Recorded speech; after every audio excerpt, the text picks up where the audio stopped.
Union পর্যায়ে মৎস্য চাষ প্রযুক্তি সেবা সম্প্রসারণ প্রকল্পের একজন খ্যাত সহকারী মৎস্য ডিপার্টমেন্টের আমরা 512 জন কর্মচারী নিয়োজিত ছিলাম।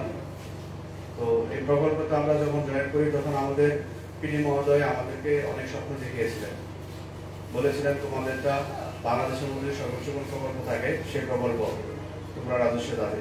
সেই স্বপ্ন দেখে 512 জন ছেলে পেলে তাদের স্বপ্নগুলো এখানে বিসর্জন দেয়। তারা অন্য কোনো দিকে খুব একটা নিয়োজিত না থেকে এই প্রকল্পের জন্য কাজ করে যায় দিনে রাত্রে।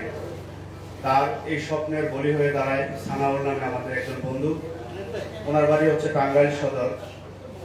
উনি যখন চাকরি চলে যাওয়ার পরে উনি ভবনের দিকে আশ্বস্ত থাকে যে আমাদের তো রাজস্ব হবে। উনি চিন্তা করে আমাদের তো রাজস্ব না হলেও তো তৃতীয় পর্যায়ে আসবে। সেই স্বপ্নগুলো তো আমাদের পিডি এবং ডিজি স্যাররা দেখিয়েছিলেন। সেই স্বপ্নকে কেন্দ্র করে উনি দীর্ঘ সময় বেকারত্ব জীবনযাপন করে। ওনার স্ত্রী, ওনার 2 সন্তান, বাবা মা। যখন উনি ওনার সন্তান, বাবা মা এবং পরিবারকে সমন্বয় করতে পারছিলেন না, তখন উনি ঘর থেকে বের হয়ে যায়। সারাদিন দূর দূরান্ত থাকে, রাত্রে বাসায় ফিরতেন। ঘরে যখন আসেন তখন ঘরে দেখে ওনার সন্তান, স্ত্রী কান্নাকাটি করে। কিন্তু উনি যখন নিরুপায় হয়ে যায় তখন উনি বাধ্য হয় সারা দেশ, সারা পৃথিবী ছেড়ে অনন্তকালের জন্য চলে যেতে। উনি আত্মহত্যা করতে পথ বেছে নেয়। যদিও অনেক দুঃখজনক, আমরা চাই না কেউ আত্মহত্যা করুক, কিন্তু যখন জীবিকা উপার্জনের কোনো পথ বেছে আর পাচ্ছিলেন না তখন উনি আত্মহত্যা করে। সেই আত্মহত্যার কথাও যখন আমরা প্রচার করি, আমাদের মৎস্য ভবনের সামনে আমরা আসি, আমাদের ডিজি বা আমাদের কর্মকর্তা কেউ তার সহানুভূতি দেওয়া আসে নাই। আমরা সকলকে একটা কথাই বলতে চাচ্ছি, আমরা যারা আউটসোর্সিং প্রকল্পে আছি, আমাদের কোনো গাইড নেই, আমাদের কোনো লিডার নেই, আমাদের জন্য কেউ সিম্পেথিও দেখায় না, আমাদের জন্য কারো চোখের জলও পড়ে না।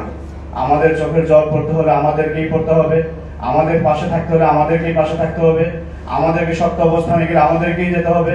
আমরা আমাদের বৈষম্য বিরোধী এই অবস্থান থেকে অনড় হতে চাই। হয় আমরা জীবন দিব, না হয় আমরা রাস্তায় বেঁচে নেব। দুঃখজনক বিষয় হচ্ছে আমাদের অনেক ছেলেপেলে আজ সংসার হারা। অনেকের স্ত্রী, অনেকেই বিয়ে করেছেন, অনেকে জানতো যে উনি সরকারি চাকরি করেন। তখন বিয়ে করার পরে যখন ওনার পরিবার পরিজন জেনে যায়, অনেকের স্ত্রী চলে যাওয়ার অবস্থা দাঁড়ায়। আমাদের এক ভাই আছে সূর্য সিং ভাই, কুমিল্লার। ওনার এক সন্তান হয়। সন্তান হওয়ার পরে বউ থাকতো শ্বশুর বাড়ি। উনি তখন বেকার। ওনার সন্তানকে দেখার জন্য হসপিটালে যেতে পারছেন না। হসপিটালের বিল পরিশোধ করার জন্য ওনার কোনো সক্ষমতা নেই। ওনার শ্বশুর বাড়ির কাছে দায়বদ্ধ হয়ে থাকতে হয়। লাস্ট ওনার কাছে নোটিশ দেয় যে ডিভোর্স দেওয়ার জন্য।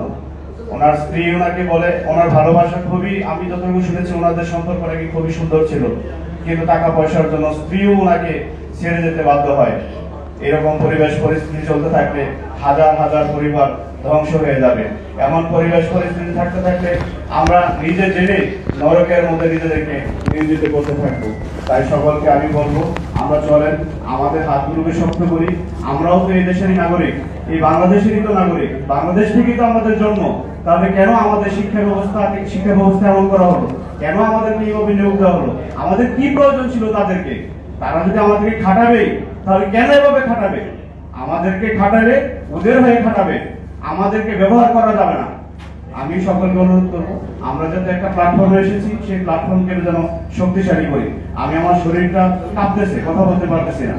আমার নিজের ব্যক্তিগত সমস্যার কথা আমি আপনাদেরকে বলতে চাচ্ছি না, শুধু 2টা উদাহরণ দিলাম। সময় আমাকে 1 মিনিট দেওয়া হয়েছে, আমি সকলের সময় নষ্ট করেছি, আমাকে সবাই ক্ষমা করবেন। আসসালামু আলাইকুম।